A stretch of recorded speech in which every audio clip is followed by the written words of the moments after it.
On Fridays, we like to welcome a guy who knows the world of entertainment, streaming, music. He knows it all. He writes his column for the Marina Times. He comes in on a wave and a rainbow. He is Michael Snyder. Hey, hi, Michael. Happy Friday, Michael. Happy Hanukkah, or is it? That's right. Hanukkah Matata.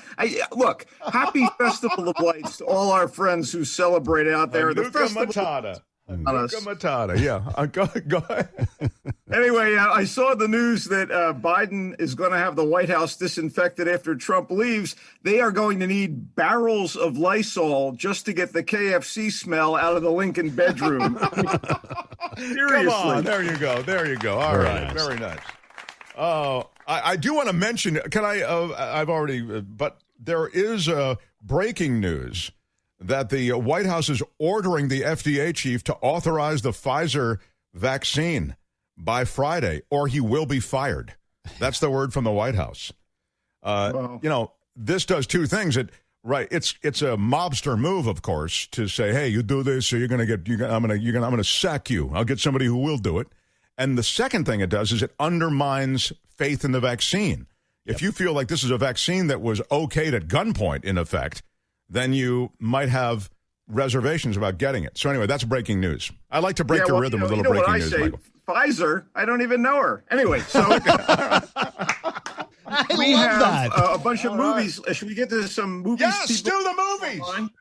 Okay. In a considerable and potent detour from her beguiling work on the period TV series The Marvelous Mrs. Maisel, Rachel Brosnahan delivers a fine-tuned dramatic performance in the very stylish and clever I'm Your Woman, a 1970s set crime drama.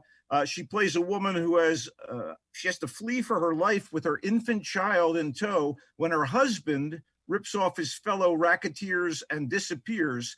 Brosnahan is Jean, a sort of docile and helpless suburban housewife until she and her baby are thrust into danger with no one on her side but one of her husband's partners in crime, this gun-toting all-business guy played in spring-loaded fashion by Arinze Kane. And you get serious tension and exciting action sequences, but also quiet, atmospheric moments as Jean kind of marshals her resources to assure that she and her child survive this dangerous odyssey. In the latter department, this is a tale of empowerment during an era when the feminist movement was beginning to pick up steam. I'm Your Woman is an impressive balancing act with thrills and introspection and mystery. Comes from director, co-screenwriter Julia Hart, who, like her very versatile leading lady, Ms. Brosnahan, is a talent who bears watching. You can watch I'm Your Woman on Amazon Prime Video. Wow, that sounds good. That sounds great. Yeah. Keep going. Don't stop. Pretty terrific. Okay, a rom-com starring Emily Blunt, John Hamm, Jamie Dornan, and Christopher Walken, set in the lush green countryside of Ireland. Sure, in Begorra. It sounds like a treat, but Wild Mountain Time is a snooze made even more problematic by eye-rolling Irish accents done by all the main performers, but Hamm, who plays an American. I mean, how bad are the Irish accents? At least one critic in the UK said they were worse than the famine. And that was one of the kinder remarks I encountered. That's sad, because I'm a big fan of Christopher Walken. I think, darn, it's a bummer. Well, yeah, how about stop feeding me that blarney or you'll get a taste of my shillelagh. Gosh. Seriously, Christopher Walken. Anyway, I could hear the clunkiness myself. It wasn't that bad, but you get the idea. As for the plot, Blunt's character, Rosemary Muldoon, and Dornan's character, Anthony Riley, have grown up on neighboring farms and have had what's supposed to be a lifelong yearning for one another that Dornan's character has never acted upon because he's about as suave and seductive as the 40-year-old virgin after a pint of Guinness. Anyway, Walken plays Anthony's da, who's reluctant to leave the farm to Anthony because he's such an ineffectual wuss and hasn't already married Rosemary. But Anthony's American cousin, played by Hamm, shows up. He's sophisticated, smitten with Rosemary. So a triangle develops with Rosemary's hand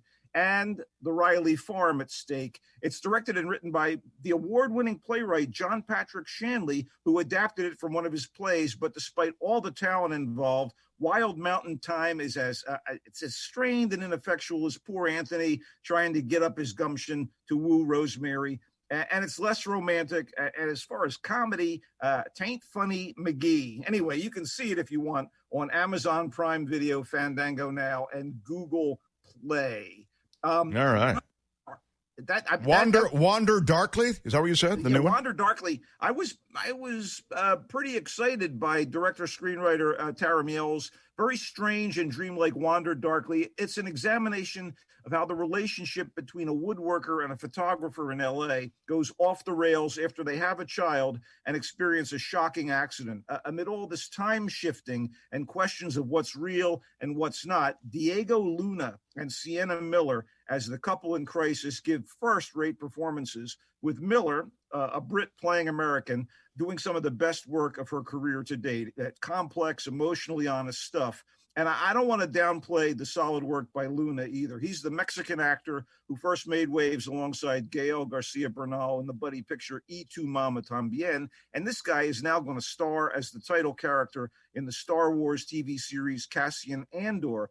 But Diego Luna is a terrific dramatic actor. He doesn't necessarily have to be in a comedy or some sci-fi thing. And Wander Darkly may be a bit of a puzzle, but it's thoughtful and even heartbreaking. It's in select theaters and on demand via Amazon Prime Video and Google Play.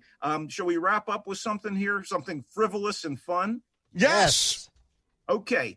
Despite its title, Lupin III: The First, this is the second full-length animated feature film featuring the well-loved gentleman thief character, Lupin III, but it's the first to be done in 3D CGI, and it's a full-on globe-trotting blast. For those who are not fans of Japanese anime out there, the Lupin character was created by a guy named, are you ready? Monkey Punch, as the hero of a series of comics and serialized TV cartoons. He's supposed to be the grandson of a legendary French thief who's the latest to go into the family business. And he's this gangly, rubbery riot. He's like part Simon Templar the Saint, part Jerry Lewis. And he's great at stealing valuables, but easily distracted by a pretty woman. In this new caper, which is set in the 1960s, he's battling latter-day Nazis for a diary that may lead to great treasure and a devastating weapon of mass destruction. As ever, Lupin and his usual cronies, a laconic sharpshooter, a very taciturn modern samurai, and a sexy female thief who is usually out for herself, they're being chased by the bumbling Interpol cop that they laughingly refer to as Pops. This was immense fun, and as someone who is often on the fence about the exaggerated, sketchy nature of a lot of 2D Japanese animation, this is the best looking I've ever seen the character and his supporting cast. It's as close to Pixar, Disney, DreamWorks quality in CGI animation as I've ever seen in a cartoon from Japan. And by the way, the other Lupin movie, the other feature film, Castle of Cagliostro, from way back in '79, is available on Netflix. And despite the more traditional 2D, it's damned entertaining. And the first feature film directed by Hayao Miyazaki, who's best known in the States for directing the Oscar-winning Spirited Away. The Lupin III: The First, I thought totally enjoyed it. Apple TV. Yeah, you really liked it. Michael, Fandango now. It's something for kids, for the family, and for anime lovers. Before I go back and recount what your picks are, I have to. Yeah, I mean your picks were. I'm going to. I got it. Reference to Pixar because it's animated. You just did an animated Pixar. Very, very good. Yeah. I'm going to secret talent. No, yeah, working stuff like that in. I want to go back and take note of laconic was a word that he used. Yes, that's absolutely SAT. And taciturn also gets the ding, I believe. Very nice. Hey, to a more colorful vocabulary, Mr. Thompson. Yeah, I'm impressed. Believe me, we don't chide you for it. We celebrate you for it. Again, a quick "I'm Your Woman" is the Rachel Brosnahan number. You liked it a lot. It's on Amazon Prime. The rom-com Wild Mountain Thyme. You didn't love it, and you didn't have your Wild Mountain Thyme. You said it was kind of boring. Kind of corny. Corny and bad Irish accents. Wander darkly, sort of mixed. Is that how you describe your reaction? I liked it. Very provocative. Okay. And but you really like Lupin the Third, the First, and you use the words laconic and taciturn. I feel a very strong visit, Michael Snyder. Hey, I'm politically astute. Come on. Yeah, you could do the political segment. That would be a fun little April Fool's thing we should do sometime. I want you to visit next Friday with us. And until then, you can find Michael Snyder's stuff in the Marina Times. He does the Coastal Commuter for them.